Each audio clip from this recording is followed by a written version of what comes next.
منها زوجها واتقوا الله الذي تساءلون به والأرحام إن الله كان عليكم رقيبا أو كما قال الله تعالى في كلام المجيد والفرقان الحميد أعوذ بالله من الشيطان الرجيم فطرة الله التي فطر الناس عليها أو كما قال رسول الله صلى الله عليه وسلم كل مولود يولد على الفطرة فأبواه يهودانه أو ينصرانه أو يمجسانه رواه البخاري আলহামদুলিল্লাহ প্রতি সপ্তাহের ন্যায় আস-সিরাত প্রকাশনীর গবেষণা কেন্দ্রে সাপ্তাহিক দার্সের আজকের নবম দিনে আমরা ফজর সালাতের পরে এই দার্সে উপস্থিত হতে পেরেছি। এই জন্য হৃদয়ের গভীরতম প্রদেশ থেকে অন্তরের অন্তঃস্থল থেকে শুকরিয়া জ্ঞাপন করি আলহামদুলিল্লাহ। লক্ষ্য করি দরুদ ও সালাম বর্ষিত হোক আখিরি জামানার নবী নবিকুল শিরোমণি আহমদ মুস্তফা মুহাম্মদ মুস্তফা বিশ্বনবী মুহাম্মদ রাসূলুল্লাহ সাল্লাল্লাহু আলাইহি ওয়াসাল্লামের প্রতি। সম্মানিত সুধীমণ্ডলী, আমরা আলোচনা করছিলাম সিফাতুল মুমিন, সালাতুল মুমিন ফি দাউইল কিতাবি ওয়াস সুন্নাহ, কোরআন ও সুন্নাহর আলোকে মুমিনের সালাত। এই গ্রন্থের কিতাবুত তাহারাত, তাহারাতের বা পবিত্রতা অর্জন সংক্রান্ত আলোচনায় আজকের আমরা আলোচনা করব স্বভাবজাত 10টি সুন্নাহ। এর আগে আমরা আলোচনা করেছিলাম তাহারাতের পরিচয় এবং আলোচনা করেছিলাম নাপাকির প্রকারভেদ। সেখানে 10টি নাপাকির উপরে আমরা বিস্তারিত আলোচনা করেছি 2 পর্বে। এই পর্বে আমরা 14টি নাপাকির পরিচয় আমরা আলোচনা করেছিলাম।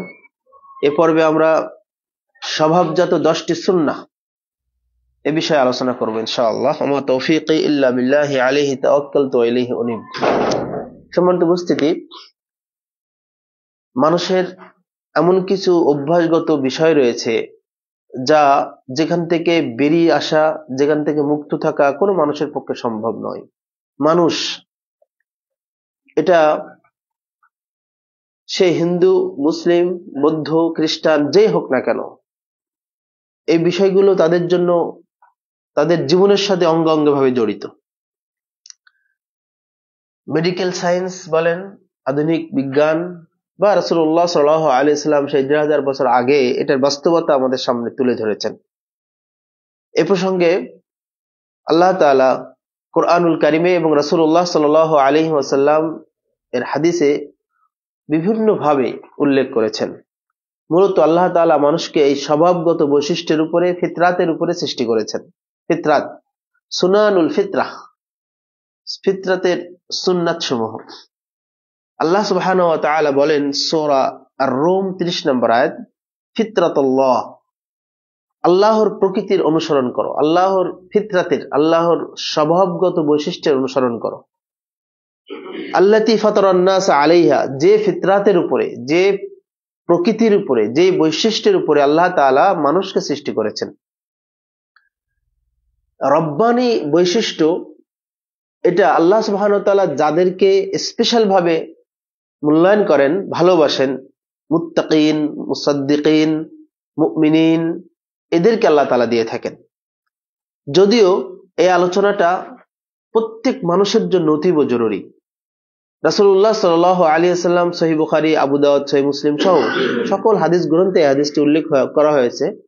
আল্লাহ রাসূল সাল্লাল্লাহু আলাইহি ওয়াসাল্লাম বলেছেন কুল্লু মাউলুদিন ইউলাদু আলাল ফিতরাহ। পৃথিবীতে যত আদম সন্তান আছে, এখানে কোন মুসলিমকে নির্দিষ্ট করা হয়নি, যত আদম সন্তান আছে, মানব জাতি যারা আছে, তাদের সকলকেই ফিতরাতের উপরে জন্মগ্রহণ করা হয়েছে, সৃষ্টি করা হয়েছে। সকলেই ফিতরাতের উপরে জন্মগ্রহণ করেছেন। ফিতরাত মানে বৈশিষ্ট্য, স্বভাবজাত বৈশিষ্ট্য, কিছু স্বভাবগত বৈশিষ্ট্য নিয়ে মানুষের জন্ম হয়েছে পৃথিবীতে। আসেন ভাই, তো আল্লাহ রাসূল সাল্লাল্লাহু আলাইহি ওয়াসাল্লাম তারপরে বলছেন ফাআবুহু ইউহাবিদানিহি আও ইউনাসসিরানিহি আও ইউমাজ্জিসান। এই ফিতরাত বলতে এখানে তাওহীদ, খেয়াল রাখবেন, এই ফিতরাত বলতে এখানে তাওহীদ। পৃথিবীতে আগত প্রত্যেক মানুষকে আল্লাহ তাওহীদের উপরে সৃষ্টি করেছেন, ইসলামের উপরে সৃষ্টি করেছেন। এটা হলো আল্লাহর বৈশিষ্ট্য, ফিতরাত আল্লাহ, আল্লাহর বৈশিষ্ট্য অনুসরণ করার কথা আল্লাহ রাব্বুল আলামিন বললেন। এবং এই ফিতরাতি বৈশিষ্ট্যের উপরেই আল্লাহ তাআলা মানুষকে সৃষ্টি করেছেন। সুবহানাল্লাহ ওয়া বিহামদিহি। মানুষের সৃষ্টিগত বৈশিষ্ট্য হলো সে তাওহীদপন্থী, সে শিরিক করবে না, সে বিদআত করবে না, সে কুফরি করবে না, সে নিফাকি করবে না, সে তাগুদের সাথে কোন রূপ সংশ্লিষ্টতা রাখবে না। এটা তার সৃষ্টিগত বৈশিষ্ট্য।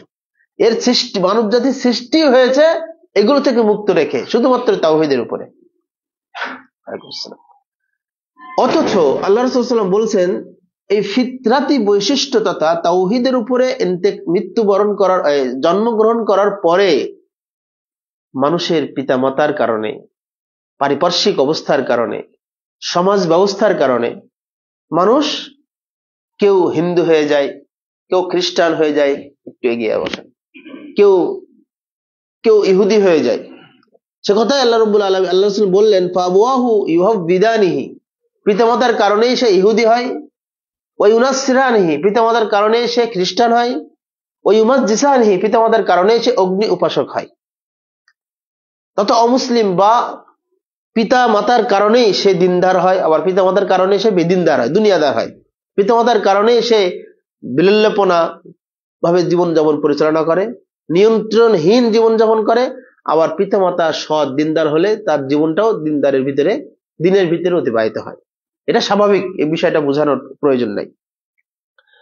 এই কথাটা আরো বিস্তারিত আকারে রাসূলুল্লাহ সাল্লাল্লাহু আলাইহি ওয়াসাল্লাম আমাদেরকে বলেছেন যে ইসলামের যারা অনুসরণ করবে, যারা মুসলিম, তাদেরকে স্পেশালিটি কিছু বৈশিষ্ট্য, কিছু ফিতরাতি, কিছু স্বভাবজাত বৈশিষ্ট্যের উপর আল্লাহ তাআলা সৃষ্টি করেছেন, যেগুলো পালন করা প্রত্যেক মুসলিমের উপরে, প্রত্যেক দিনদার মানুষের উপরে আবশ্যক। কেউ বলেছেন ফরজ, কেউ বলেছেন ওয়াজিব, আমরা সেটা আলোচনা করব। এখানে রাসূলুল্লাহ সাল্লাল্লাহু আলাইহি ওয়াসাল্লামের দুটো হাদিস আমি আপনাদের সামনে উপস্থাপন করে আমি মূল আলোচনায় যাব। আবু হুরায়রা রাদিয়াল্লাহু আনহু হতে বর্ণিত, তিনি বলেন রাসূলুল্লাহ সাল্লাল্লাহু আলাইহি ওয়াসাল্লাম বলেছেন খামসুন আল ফিতরাতু খামসুন, ফিতরাত হলো পাঁচটা। দুটো হাদিসের সমন্বয় করলে মোটামুটি 10টা ফিতরাতের আলোচনা আসবে, সেটা আমি সংক্ষেপে বলছি। আল ফিতরাতু খামসুন, স্বভাবজাত বৈশিষ্ট্য হলো পাঁচটা। এক, আল খিতান, খাতনা করা। দুই, আল ইস্তিহদাদ, নাভির নিচের লোম খাতনা করা, নাভির নিচের লোম কেটে ফেলা, চেঁচে ফেলা, উৎপটন করা। ওয়াকাসসুশ শারিব, মোস ছোট করা, ছাটা।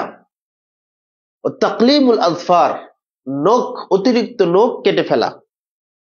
ওয়া নাতফুল ইবতে, এবং বগলের লোম উপড়ে ফেলা। এখানে 5টি বৈশিষ্ট্যের কথা বলা হয়েছে। এটা আপনি একটু চিন্তা করেন, এই জিনিসগুলো কিন্তু প্রত্যেকটা মানুষের সাথে যায়।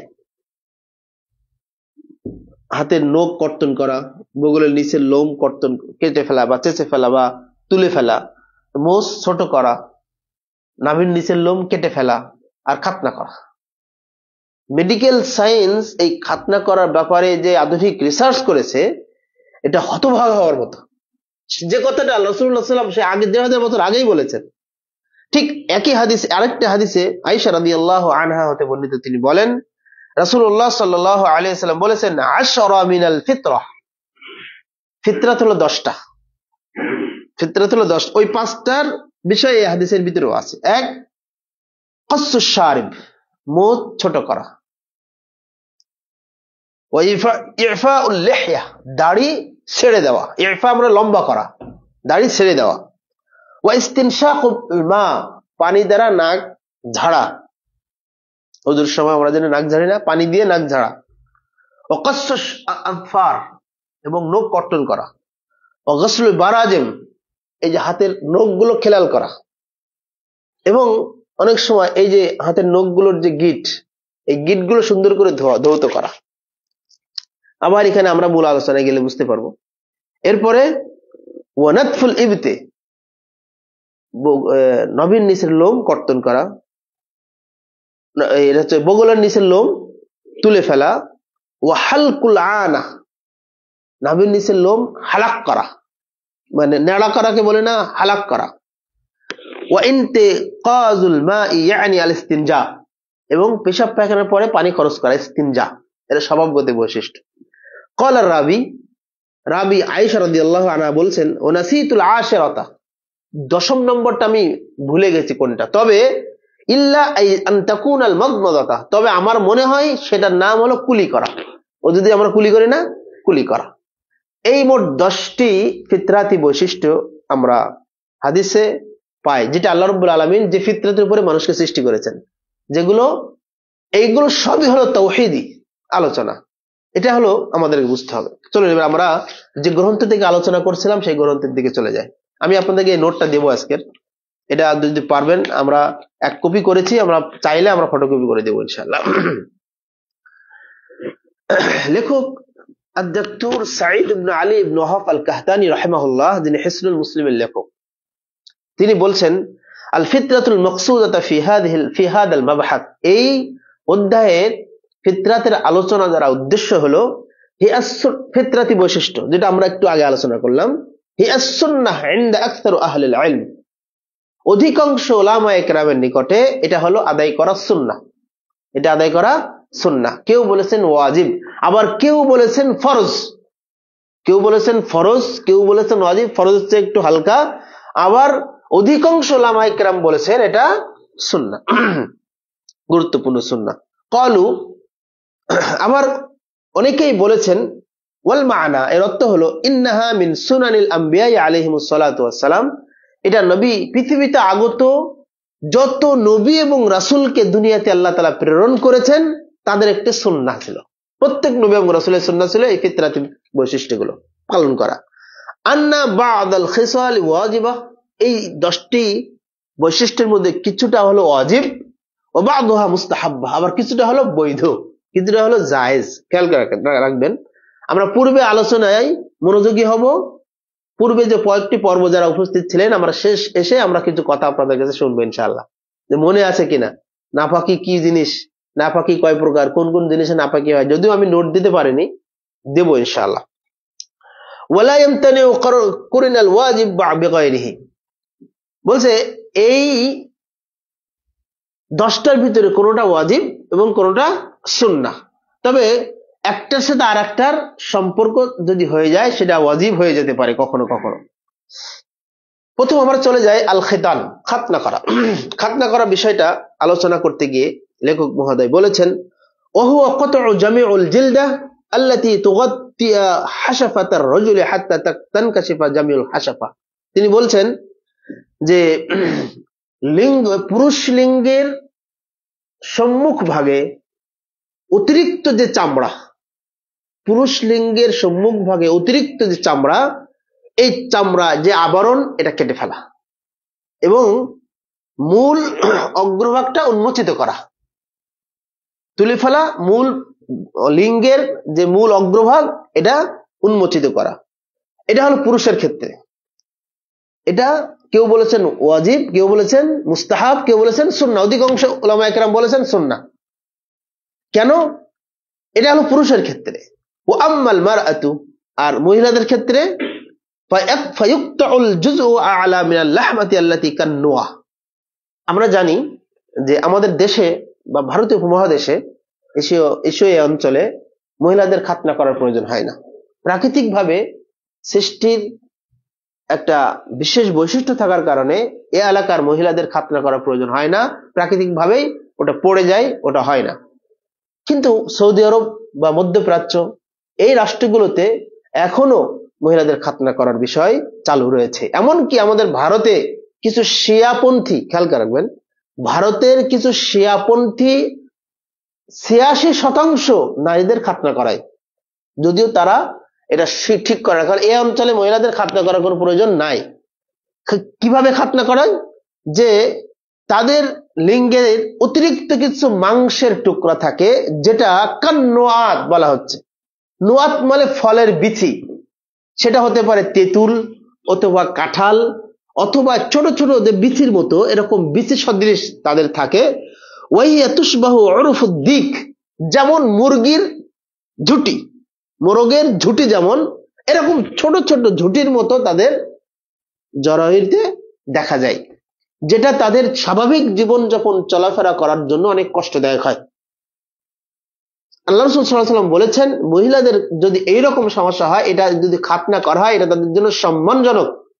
হাদিসে রাসূলুল্লাহ সাল্লাল্লাহু আলাইহি ওয়াসাল্লাম বলেছেন, বলা হচ্ছে যে ওয়াহিয়া ফি আ'লাল ফারজ ফাওকা মাহাল্লাল ইলাজ ওয়া ইউস্তাহাব্বু আন লা তুখাযু কুল্লুহা। বলে মহিলাদের এই খাতনা করার সময়ে তার সম্পূর্ণটাই কেটে ফেলা যাবে না, তার সম্পূর্ণটা কেটে ফেলা যাবে না। এটা হলো লিআন্নাল মাকসুদ তাকলিলুন শাহওয়াতুহা, কেননা সামান্য ওর উপর থেকে মাথাটা ছেটে দিলেই তার মূল উদ্দেশ্য হাসিল হয়ে যায়। আল্লাহ রাসূল সাল্লাল্লাহু আলাইহি ওয়াসাল্লাম এই মদিনার মহিলাদের খাতনা করা প্রসঙ্গে একটা হাদিস তিনি বলেছেন। এটা হচ্ছে খতিব বাগদাদি রাহিমাহুল্লাহ তার তারিখে বাগদাদ গ্রন্থে নিয়ে এসেছেন, আরো অনেক জায়গায় হাদিসটি এসেছে সহিহ হাসান সনদে। তিনি বলেছেন, ইদা খাফাজাত, যখন মহিলাদেরকে খাতনা করা হবে, ফাউসুমিয়া, তখন তোমরা পূর্ণাঙ্গ রূপে কেটে ফেলো না। ওয়ালা তানহাকি, একেবারে আমরা বাংলা ভাষায় বলি গোড়া সহ, গোড়া সমেত কেটে ফেলো না। ফাইন্নাহু আসরা, কেননা এটা করলে মহিলাদের চেহারার উজ্জ্বলতা বৃদ্ধি পায়। খেয়াল করেন, রাসূলুল্লাহ সাল্লাল্লাহু আলাইহি ওয়াসাল্লাম বলেছেন, হাসান সনদে বর্ণিত গ্রহণযোগ্য হাদিস, ফাইন্নাহু আসরা লিল ওয়াজহি, কারণ রাসূলুল্লাহ সাল্লাল্লাহু আলাইহি ওয়াসাল্লাম বলেছেন এটা করলে মহিলাদের চেহারার উজ্জ্বলতা বৃদ্ধি পায়। ওয়া আহদা ইনদা যাওজ, এবং স্বামী অধিক তৃপ্তি পায় স্বামীর মিলনে। দেখেন, আমি গতদিনই বলেছিলাম শরঈ বিষয়গুলো জানার ব্যাপারে কোনো লজ্জার বিষয় নেই, এটা জানতে হবে। তাহলে পুরুষের খাতনার সাথে সাথে মহিলাদের খাতনাও করা যাবে, যে দেশের প্রয়োজন আছে, যেটা উল্লেখ করা হলো ঝুটির মোরগের ঝুটির মতো তাদের চলতে ফিরতে অসুবিধা হয়। রাসূলুল্লাহ সাল্লাল্লাহু আলাইহি ওয়াসাল্লাম এটাকে সম্মানজনক বলে মুকাররামা বলে ঘোষণা করেছেন। এটা আমাদের দেশে পরিচালিত নাই, এটা আমাদের দেশে করার প্রয়োজনও নাই। এটা হলো স্থান ভিত্তিক একটা মাসআলা, যে স্থানের যেটা রয়েছে সে স্থানের ক্ষেত্রে এটা প্রযোজ্য, যেখানে নাই সেখানে নাই। ওয়াল খিতানু ইয়াজিবু আলার রিজাল, এবার তিনি বলছেন পুরুষদের জন্য খাতনা করা ওয়াজিব, পুরুষদের জন্য খাতনা করা ওয়াজিব। ওয়া ইস্তাহাব্বু ফি হাক্কি নিসাই আলা সাহি মিন আকাল, আর মহিলাদের ক্ষেত্রে সুন্নাহ যদি প্রয়োজন হয়, সুন্নাহ। ওলিহাদা, যেমনটি আমরা পাই, ইখতাতানা ইব্রাহিম আলাইহিস সালাতু ওয়াস সালাম ওয়া হুয়া ইবনু 80 সানা, রাসূলুল্লাহ সাল্লাল্লাহু আলাইহি ওয়াসাল্লামের, আমাদের সকলের বাবা, বলা হয় আবুল আম্বিয়া, নবীদের বাবা, এবং যিনি আমাদের জাতির নাম রেখেছেন মুসলিম, মুসলিম জাতির পিতা ইব্রাহিম খলিলুল্লাহ আলাইহিস সালাতু ওয়াস সালাম, তিনি 80 বছর বয়সে নিজের খাতনা নিজে করেছিলেন। ইখতাতানা ইব্রাহিম, ইব্রাহিম খাতনা করেছিলেন ওয়া হুয়া ইবনু 80 সানা, 80 বছর বয়সে, বিল কাদুম, একটি কুঠার দিয়ে। তিনি আল্লাহ সুবহানাহু ওয়া তাআলার পরীক্ষায় কিভাবে পাশ করেছিলেন দেখেন, 80 বছর বয়সে নিজে। এখন যারা মুসলিম হচ্ছে প্রাপ্তবয়স্ক বা যখন তাদেরও খাতনা করা প্রয়োজন হচ্ছে, মেডিকেলে গিয়ে খাতনা করছে, অনেক অপারেশন, অনেক কষ্ট লাগে, অনেক যন্ত্রণা ভোগ করতে হয়। আর তখন তো মেডিকেল ছিল না, আধুনিক মেডিকেল ছিল না, এত অত্যাধুনিক মেডিকেল ছিল না। তিনি মাঠে গিয়ে কুঠার দিয়ে নিজের লিঙ্গের অগ্রভাগের অতিরিক্ত অংশটুকু তিনি কেটে ফেলেছিলেন, আল্লাহর খুশি করার জন্য, আল্লাহ সন্তুষ্ট করার জন্য। সুবহানাল্লাহ ওয়া বিহামদিহি। এইভাবেই আল্লাহ তাআলা তাকে পরীক্ষা করেছিলেন।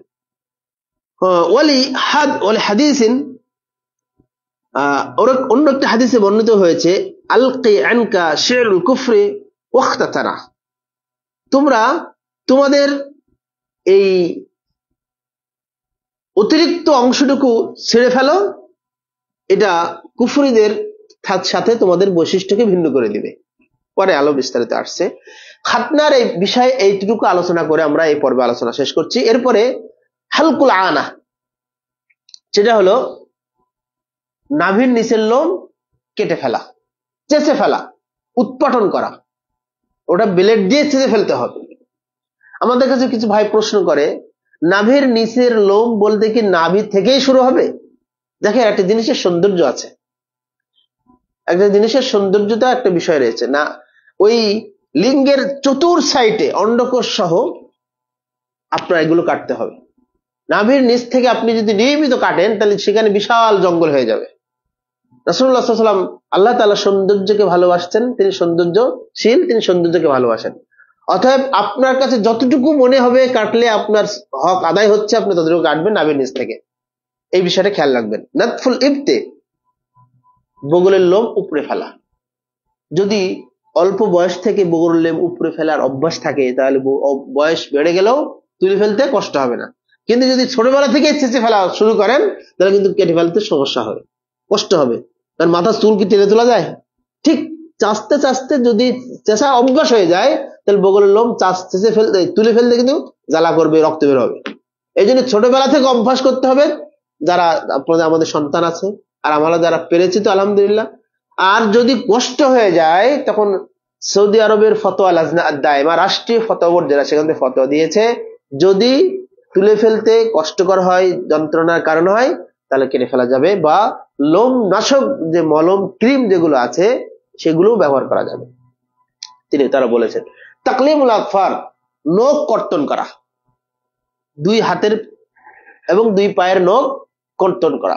সেটা আল্লাহ রাসূল সাল্লাল্লাহু আলাইহি ওয়াসাল্লাম সবসময় সকল কাজ, বিশেষ করে নখ কাটা, চিরুনি করা, জুতা পরিধান করা সহ সকল কাজ ডান দিক থেকে, ওয়ালাইকুম আসসালাম, আসেন, ডান দিক থেকে করা পছন্দ করতেন। এই জন্য এখানে একটা মানে সুন্দর ফাইসালা দেওয়া হয়েছে যে নখ কর্তন করতে হবে ডান হাত দিয়ে শুরু করতে হবে। আমাদের সমাজে কেউ এখান থেকে শুরু করে এই আঙ্গুল দিয়ে, আবার কেউ এই আঙ্গুল দিয়ে শুরু করে। ডান হাত দিয়ে নখ কাটা ডান দিক দিয়ে শুরু করবেন। আগে ডান হাত, তারপরে ডান পা, বাম হাত, তারপরে বাম পা, ডান পা, শেষে গিয়ে বাম পা। কথা বুঝতে পেরেছেন? প্রথম ডান হাত, তারপরে বাম হাত, তারপরে ডান হাত, ডান পা, তার শেষে গিয়ে বাম পা। এভাবে উল্লেখ করেছেন উলামায়ে কেরাম। এরপর বলা হচ্ছে কাসসুশ শারিব, মোচ ছোট করা। মোচ, কাসসুন শব্দের অর্থ হলো কর্তন করা, ছোট করা বা ছাটা। আর হালকুন মানে চেঁচে ফেলা, একেবারে হালাক করা। যে হজ করতে যখন যায়, যারা গিয়েছেন, যারা মাথা কেলিয়ে আছে না, হালাক করার কথা বলা, ওখানে হালকুন শব্দ এসেছে। আমরা যা ন্যাড়া করি এটাকে বলা হয় হালাক করা। ঠিক এখানেও হালকুল আনা, নাভির নিচের লোম চেঁচে ফেলার কথা বলা হয়েছে। আর এখানে বলা হচ্ছে কাসসুশ শারিব, মোচের ক্ষেত্রে আপনার কর্তন করার কথা বলা হয়েছে। চেঁচে ফেলা না, ছোট করা বা ছাটা, একেবারে চেঁচে ফেলা না, ব্লেড দিয়ে চেঁচে ফেলা নয়। আপনি কেউসি দিয়ে যতটুকু কাটা যায় কাটেন, কিন্তু চেঁচার দরকার নেই। ওহ ওয়াজিব, এটা ওয়াজিব। দেখেন এই আলোচনাটা খুব জটিল। ওহ ওয়াজিব, এটা হলো ওয়াজিব। লিহাদিসি আবি হুরায়রা রাদিয়াল্লাহু আনহু, আবু হুরায়রা রাদিয়াল্লাহু আনহু তে বর্ণিত, তিনি বলেন নবী সাল্লাল্লাহু আলাইহি ওয়াসাল্লাম থেকে বর্ণনা করেছেন, নবী সাল্লাল্লাহু আলাইহি ওয়াসাল্লাম বলেছেন আল ফিতরাতু খামসুন, যে হাদিসটা প্রথমে আমরা উল্লেখ করেছি। ফিতরাত হলো পাঁচটা। এক, আল খিতান, খাতনা করা, আল ইস্তিহদাদ, নাভির নিচের লোম তুলে ফেলা, ওনাতফুল ইবত, নাভির নিচের লোম কেটে ফেলা, ওনাতফুল ইবতে, বগলের নিচের লোম তুলে ফেলা, ও তাকলিমুল আতফালে, নখগুলো কর্তন করা, ওয়াকাসতু শারিব, এবং মোচ ছোট করা। ওয়াকাদ ওয়াক্কাতালা নবী সাল্লাল্লাহু আলাইহি ওয়াসাল্লাম আকসারুল মুদ্দা আল্লাতী তুতরাকু ফিহা ফি হাযিহিল খিসাল। বুঝতে পারছেন তো? আলোচনা বোঝা যাচ্ছে ভাই? বলছেন নবী সাল্লাল্লাহু আলাইহি ওয়াসাল্লাম এইটা কর্তনের ব্যাপারে আমাদেরকে একটা সময় নির্ধারণ করে দিয়েছেন, কতদিনের ভিতরে কাটতে হবে আর কতদিন পর্যন্ত বিলম্ব করা যাবে, এটা একটা সময় নির্ধারণ করেছেন। قال আনাস ইবনে মালিক রাদিয়াল্লাহু আনহু, যিনি রাসূলুল্লাহ সাল্লাল্লাহু আলাইহি ওয়াসাল্লামের কাছে 10 বছর ছিলেন, তার সেবা করেছিলেন, খাদেম ছিলেন, তিনি বলছেন ওয়াক্কিত লানা ফি কাসসিশ শারিব, রাসূলুল্লাহ সাল্লাল্লাহু আলাইহি ওয়াসাল্লাম আমাদেরকে সময় বেঁধে দিয়েছেন মোচ কর্তনের ব্যাপারে, তাকলিমুল আতফার এবং নখ কর্তনের ব্যাপারে, ওয়ানাতফুল ইবতে এবং বগলের নিচের লোম উপরে তুলে ফেলা ব্যাপারে, ও হালকুল আনা এবং নাভির নিচের লোম কেটে ফেলা ব্যাপারে, আল্লাহ নাতরুকা আকসারু মিন 40 লাইলা, আমরা যেন সেটা 40 দিনের পূর্ব, 40 দিনের বেশি ছেড়ে না দেই, 40 দিনের ভিতরে যেন আমরা সেটা কর্তন করি। এটা আল্লাহ নবী সাল্লাল্লাহু আলাইহি ওয়াসাল্লাম আমাদেরকে একটা সময় বেঁধে দিয়েছেন। দেখেন কাসসুশ শারিব, নখ, দাড়ি, মোচ ছোট করার ব্যাপারে একটা ভয়ঙ্কর কথা এখানে বলা হয়েছে। সেটা হলো রাসূলুল্লাহ সাল্লাল্লাহু আলাইহি ওয়াসাল্লাম এটাকে এটাকে বলছি, কেউ বলেছেন সুন্নাত, কেউ বলেছেন ওয়াজিব, আমরা এই বইটাতে পড়েছি। তবে চার মাযহাবের ঐক্যমতে এটা ফরজ, কাটতেই হবে, না হলে আরকাম, যায়েদ ইবনে আরকাম রাদিয়াল্লাহু আনহু একজন বিখ্যাত সাহাবী, তিনি উল্লেখ করেছেন মান লাম ইয়াখুয মিন শারিবিহি, যে ব্যক্তি মোষ ছাড়বে না, কাটবে না, ফালাইসা মিন্না, সে ইসলামের অন্তর্ভুক্ত নেই। যে ব্যক্তি মোষ বুড়ো করে রেখে দিবে সে ইসলামের অন্তর্ভুক্ত নয়। ইসলাম মুসলিম, অথচ সে মুসলিম থাকতে পারবে না। কত কঠিন কথা। আমাদের সমাজে কিছু মানুষ আছে মোষ বড় করে রেখে দেয়, দেখতে একে বিশ্রী লাগে। আবার রবীন্দ্রনাথের কিছু উত্তরসূরি আমাদের দেশে এখন আছে, অনেক অনেক মানুষ আছে দাড়ি কেটে দেয়, মোষ বড় বড় মোষ রাখে। এটা আমাদের সমাজে এগুলো আছে, এটা ঠিক নয়। রাসূলুল্লাহ সাল্লাল্লাহু আলাইহি ওয়াসাল্লাম আরো বলছেন খালিফুল মুশরিকিনা আউফিরুল লিহা ওয়া আহফুস শাওয়ারিব, তোমরা মুশরিকদের বিরুদ্ধাচরণ করো দাড়ি রেখে আর মোষ ছেটে আর দাড়ি লম্বা করে মুশরিকদের বিরোধিতা করো, কারণ তারা দাড়ি কাটে আর মোষ রাখে, তারা দাড়ি রেখে দেয় আর মোষ রেখে দেয়। এটা করে তাদের বিরোধিতা করার কথা আল্লাহ নবী সাল্লাল্লাহু আলাইহি ওয়াসাল্লাম বলেছেন। এরপরে ইফাউল লিহিয়া, দাড়িকে অব্যাহতি দেওয়া। ইফাউন মানে অব্যাহতি দেওয়া কোনো কিছু। অব্যাহতি মানে কি? অবসরপ্রাপ্ত চাকরিজীবী তার আর কোনো কাজ নেই, আপনি অফিসে যাওয়া লাগে না, সে এখন রিল্যাক্স, দাড়িকে রিল্যাক্স দেন, ছেড়ে দেন, কিছু ছাড়াছাড়ি দরকার নেই, একটু বড় হয়েছে, একটু ছোট হয়েছে, কেমন লাগছে, ফেটে যাচ্ছে, নো টেনশন, আপনার ছেড়ে দেন। ইফা, আপনি তাকে অব্যাহতি দিয়ে দেন, ছেড়ে দেন, যতটুকু যাক। আমাদের সমাজ কিছু কিছু মানুষের দেখা যায় দাড়ি একেবারে বুক বরাবর, একেবারে মানে নাভির নিচে পার হয়ে গেছে, অনেক লম্বা। কিছু মানুষ এক্সট্রা ফেসবুকে দেখা যায়, আছে, আমি দেখেছি তাদেরকে, আমাদের ইস্তেমাতে আসে, ইস্তেমাতে আসে। তো বলছে ইফাউল লিহিয়া, দাড়িকে অব্যাহতি দেওয়া, ওয়া ওয়াজিব, আর এটা হলো ওয়াজিব। এটা কি? ওয়াজিব, করতে হবে। লিহাদিস ইবনে উমর রাদিয়াল্লাহু আনহুমা, ইবনে উমর রাদিয়াল্লাহু আনহুমা হতে বর্ণিত, তিনি বলেন রাসূলুল্লাহ সাল্লাল্লাহু আলাইহি ওয়াসাল্লাম বলেছেন খালিফুল মুশরিকিন, তোমরা মুশরিকদেরকে বিরোধিতা করো, ওয়াফিরুল লাহা, দাড়িকে অব্যাহতি দিয়ে, দাড়িকে ছেড়ে দিয়ে, ওয়া আফুস শাওয়ারিব, এবং মোছকে ছোট করে। ওয়া আবি হুরায়রা, যেটা আমরা বললাম, ওয়া আবি হুরায়রা রাদিয়াল্লাহু আনহু, তিনি বলছেন, আবু হুরায়রা থেকে মরফু সূত্রে বর্ণিত হয়েছে শুজ্জুশ শাওয়ারিব, মোছ কেটে ফেলা, ওয়া আরিখুল লিহা, দাড়ি লম্বা করা, খালিফুল মাজুস, এবং অগ্নি উপাসকদের কি করা? বিরোধিতা করা। অগ্নি উপাসক কারা? যারা আগুনকে পূজা করে। আগুনকে পূজা করে আমাদের পৃথিবীতে একটা ধর্মের আছে, তার নাম জরথ্রষ্ট ধর্ম। জরথ্রষ্ট ধর্মের আগুন, ওদের হলো দেবতা হলো আগুন। আমাদের বাংলাদেশে যে শিক্ষা অনির্বাণ, শিক্ষা চিরন্তন আছে না, এরা হলো ওই অগ্নি উপাসকদের নতুন সংস্করণ। যারা এইটা আবিষ্কার করে, যারা এটা পূজা করে, ওখানে নিরাপত্তা পালন করে, ওখানে দাঁড়িয়ে 1 মিনিট দাঁড়িয়ে নিরাপত্তা পালন করে, এটা সবই শিরক এবং ওই অগ্নি উপাসকদের সদস্য। সুতরাং আল্লাহ নবী সাল্লাল্লাহু আলাইহি ওয়াসাল্লাম বলেন, তোমার দাড়ি দেখবেন, যারা ওখানে যায় কারো মুখে দাঁড়িয়ে না, সবাই বড় বড় মোছ রেখে দিয়েছে। সুতরাং যারা ওখানে যায় তারা এই অগ্নি উপাসকদের মতোই, যদিও তাদের জন্ম হয়েছিল ফিতরাতের উপরে, তাওহীদের উপরে, কিন্তু তারা পারিপার্শ্বিক কারণে এটা হয়ে গেছে। এই দাড়ি না রাখার পরিণাম আল্লাহ নবী সাল্লাল্লাহু আলাইহি ওয়াসাল্লাম আমাদেরকে খুব সুন্দর করে উল্লেখ করেছেন। এক, আল্লাহর অবাধ্যতা। দাড়ি যদি কেউ না রাখে, সে সরাসরি আল্লাহর অবাধ্যতা করলো। কেমন করে দেখেন, আবু হুরায়রা রাদিয়াল্লাহু আনহু হতে বর্ণিত, তিনি বলছেন যে পারস্যের সম্রাট কিসরা ইয়ামানের শাসকের মাধ্যমে রাসূলুল্লাহ সাল্লাল্লাহু আলাইহি ওয়াসাল্লামের কাছে 2 জন দূত পাঠিয়েছিলেন, যাদের দাড়ি ছিল না কিন্তু লম্বা লম্বা গোঁফ ছিল। নবী সাল্লাল্লাহু আলাইহি ওয়াসাল্লাম তাদের দেখে তাদের দিক থেকে মুখ ফিরিয়ে নিলেন। মুখ ফিরিয়ে নেওয়ার কারণ জিজ্ঞাসা করলেন, কেন তো আপনি মুখ ফিরিয়ে নিলেন? তখন তিনি জিজ্ঞাসা করেন, তোমাদেরকে এমনটা কে করতে বলেছে? দাড়ি কেটে ফেলে আর মোছ রেখে দিতে কে বলেছে? তারা দিল যে আমাদের প্রভু কিসরা, আমাদের যে রাষ্ট্রের যে নেতা কিসরা বলেছে। তখন তিনি বললেন, ইন্নাল্লাহ আমারানি, নিশ্চয় আল্লাহ তাআলা আমাকে অর্ডার করেছেন, আদেশ করেছেন, আন উফিরা লিহিয়াতিহি ওয়া উফিয়া শারবি, আমি যেন দাড়ি ছেড়ে দেই আর মোছ ছেড়ে দেই। এটা আল্লাহ আমার অর্ডার করেছেন, আদেশ করেছেন। তাহলে আপনি যদি মোছ বড় করে রাখি আর দাড়ি কেটে ফেলি, তার কার অবাধ্যতা হলো? কারণ তিনি আমাদেরকে আদেশ করেছেন। তো যে সকল বুদ্ধিজীবীদের বুদ্ধিতে দেশ চলে, তাদের কারোর মুখে দাড়ি নেই। জাফর ইকবাল একদম বড় বুদ্ধিজীবী। তারপরে আরো যত নাস্তিক যারা আছে কারোর মুখে, বিশেষ করে ইউনিভার্সিটির টিচারদের, এদের একটা সংস্কৃতি হয়ে গেছে এরা দাঁড়িয়ে রাখারে মজবুর করে রাখে। এটা একটা পাশ্চাত্য সংস্কৃতি। 2 নম্বর পরিণাম, রাসূলুল্লাহ সাল্লাল্লাহু আলাইহি ওয়াসাল্লামের আদেশ অমান্যকরণ। রাসূলুল্লাহ বলেছেন তোমরা দাড়ি বড় করো আর দাড়ি মোজ ছোট করো, এটা না করলে এটা অমান্য করা হয়ে যাচ্ছে।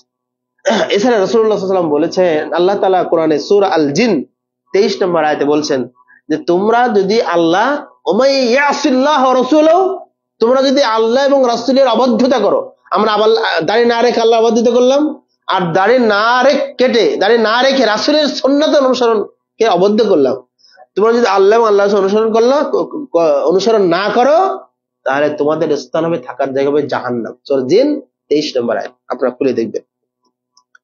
অমুসলিমদের অনুসরণ, রাসূল সাল্লাল্লাহু আলাইহি ওয়াসাল্লাম তো বলেছেন তোমরা অমুসলিম, মুশরিক এবং অগ্নিউপাসকদের বিরোধিতা করো, অনুসরণ যদি করা হয়। আরেকটা হলো নারীদের অনুকরণ, দাড়ি বিহীন, শস্যরসা বিহীন, এটা নারীদের বৈশিষ্ট্য। কোন নারীদের দাড়ি হবে না, এটা তার সৃষ্টিগত বৈশিষ্ট্য। এখন আমরা যারা দাড়ি কাটি, আমাদের যে সমস্ত মুসলিম ভাইয়েরা দাড়ি কেটে তারা প্রকারান্তরে নিজেদেরকে মেয়ে লোক হিসেবে সাব্যস্ত করতে যায়, আমি পুরুষ না আমি মেয়ে লোক। যারা ট্রান্সজেন্ডারের নতুন নিউ ভার্সন, একদিন হঠাৎ করে চলতে ফিরতে সে একদিন পুরুষ বলছে আমি আজ থেকে মেয়ে না, পুরুষ না, আমি নিজেকে মেয়ে বলে পরিচয় দিচ্ছি। এটা হলো ট্রান্সজেন্ডারের নতুন সংস্করণ। ট্রান্সজেন্ডার মানে লিঙ্গ পরিবর্তন। আগে ছিল যে ডাক্তারের মাধ্যমে লিঙ্গ পরিবর্তন করে সেই লিঙ্গ হিজড়া হয়ে যেত, কিন্তু হিজড়া কিন্তু ট্রান্সজেন্ডার না।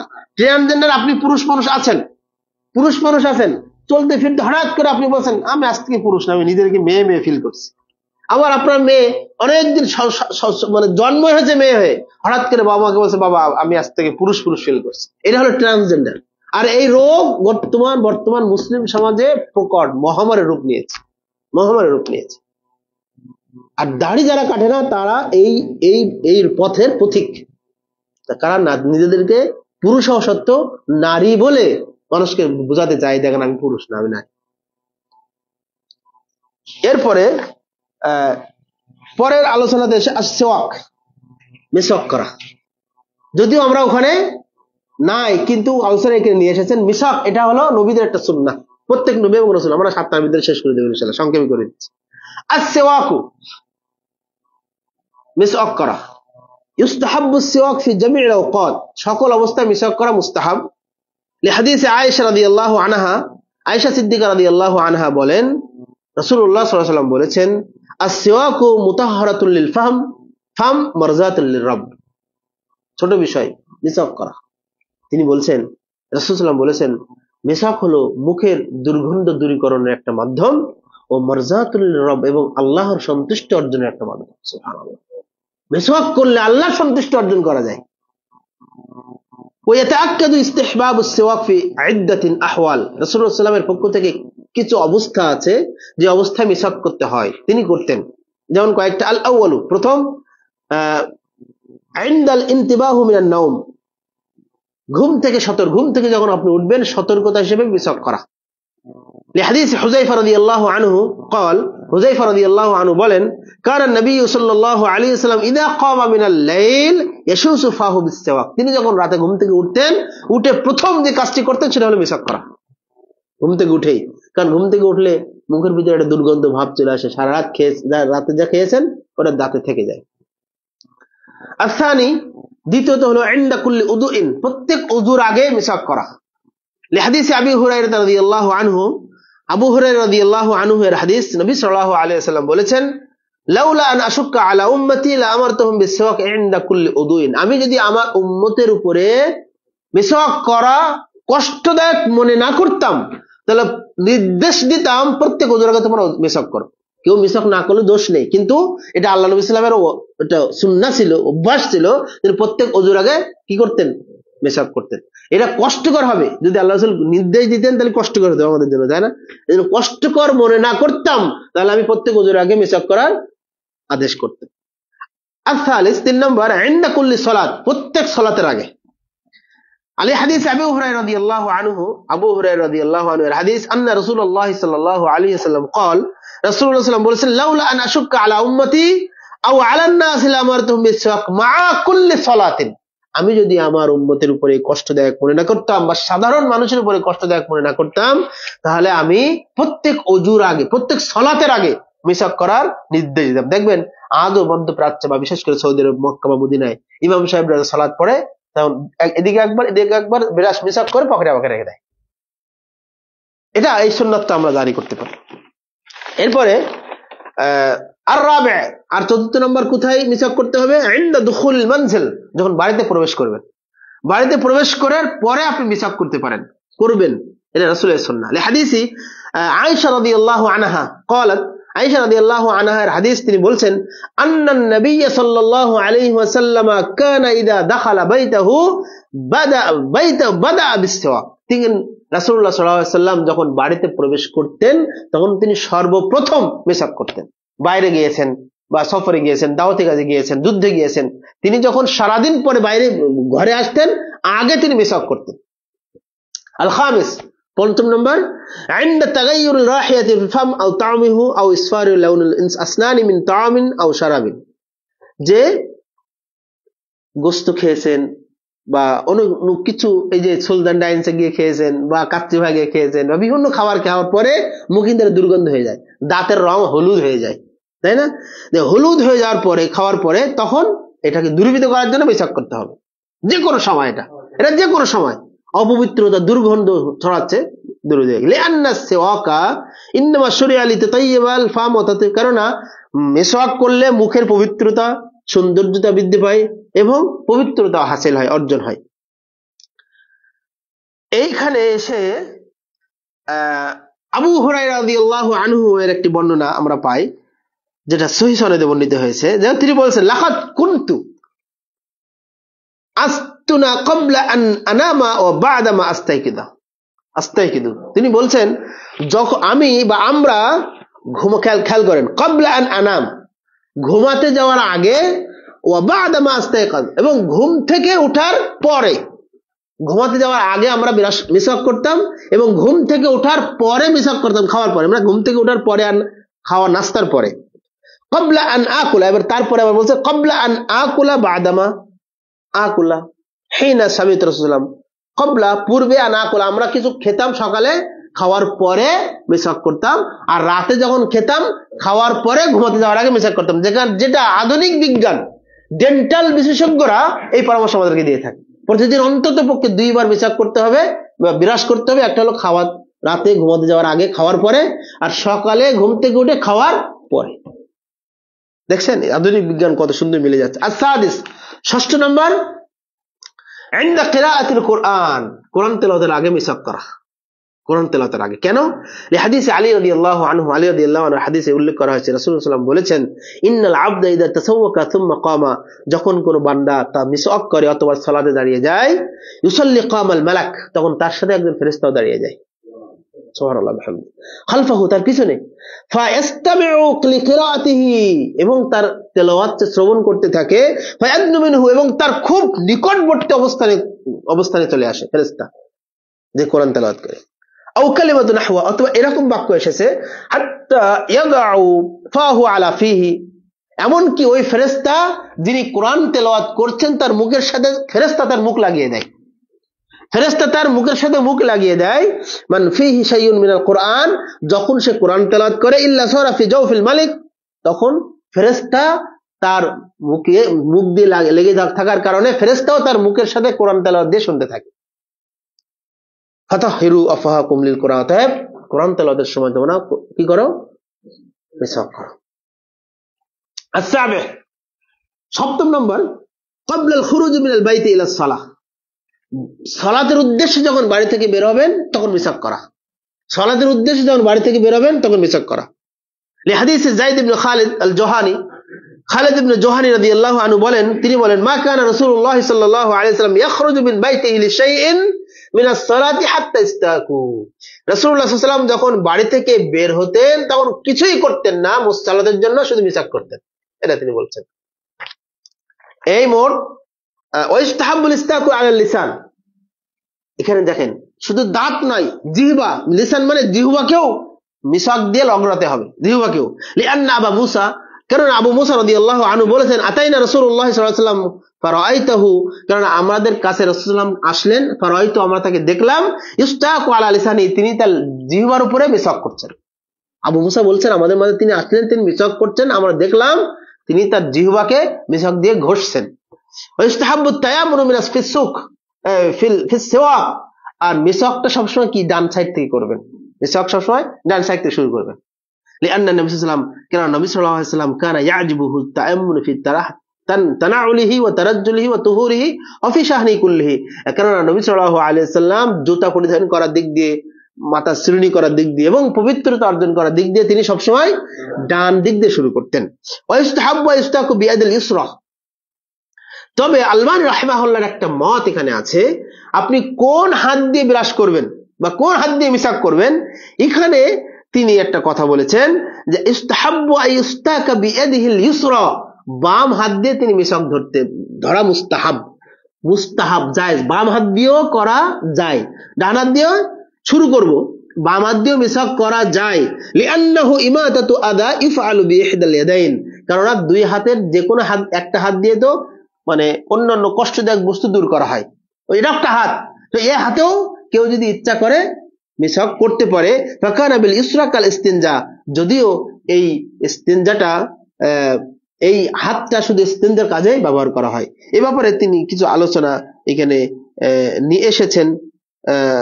শারহুল উমদা ফিল ফিকহ ইবনে তাইমিয়া রাহিমাহুল্লাহ আলোচনাটা নিয়ে এসেছেন। কেউ বাম হাত দিয়ে কেউ যদি মানে মিসওয়াক করতে চায়, প্রয়োজন হয়, তিনি করতে পারেন, এটা মুস্তাহাব জায়েজ, কিন্তু এইটা হলো কষ্টদায়ক বস্তু দূরীভূত করা এবং শুধু ইস্তিনজার কাজে ব্যবহার করা হয়, ভালো কাজগুলো ব্যবহার করার জন্য ব্যবহার না, এগুলো তিনি বোঝাতে চেয়েছেন। আমি সংক্ষেপে আর দুটো পয়েন্ট আছে, সেটা হলো গাসলুল বারাজিম, এই হাতের নখ গিট গুলো খেলাল করা, ভালো করে খেলাল করা। বলছে কিলা হুই হিয়া উকদুল আসাবি'i আল্লাতি ফি যাহরিল কাফ, দেখেন কাফ মানে তালু, কাফ মানে তালু, তালু হলো এটা, এই তালুর পিঠ, এর পিঠে যে গেড়াগুলো বলছে, এই আঙুলের এই গিটগুলো সুন্দর করে ধোয়া। এখানে কিন্তু পানি ভালো করে না দিলে কিন্তু এখানে থেকে যায়, শুকনো থেকে যাবে, শীতের সময় আর আমাদের পানি কম লাগলে যত কম তত ভালো। আর এই নখগুলো ভালো করে খেলাল করতে হবে। আকদুল আসাবি ও মাফাসিলুহা কুল্লুহা, এমনকি যত রকম এখানে যত ঘাট আছে, যত গিট আছে, সব গিটগুলো সুন্দর করে ভালো করে ধোয়া। ইয়ালহাকু বিল বারাজিমি মা ইসতামিউ মিনাল ওয়াসাকি ফি মাওয়াদিমিল উযুন, এমনকি কান, শুধু হাত নয়, কানের যে এই যে অংশ না, এই কানের কিন্তু অনেকগুলো অংশ আছে না, এই কানের কোন অংশ যেন পবিত্রতা, ওযু করার সময় মিস না হয়, পবিত্রতা অর্জনের ক্ষেত্রে সব জায়গায় যেন পানি পৌঁছে যায়, এটা এখানে উল্লেখ করা হয়েছে। ওয়াকাযালিকা জামিউল ওয়াসাকিল মুস্তামি আলা আই মাওদি কানা বাদান, এমনকি পবিত্রতা, বিশেষ করে জানাবাত থেকে গোসল করার ক্ষেত্রে শরীরের কোন অংশ যেন পবিত্র থেকে বাদ না যায়, পবিত্র অর্জন করা থেকে বাদ না যায়।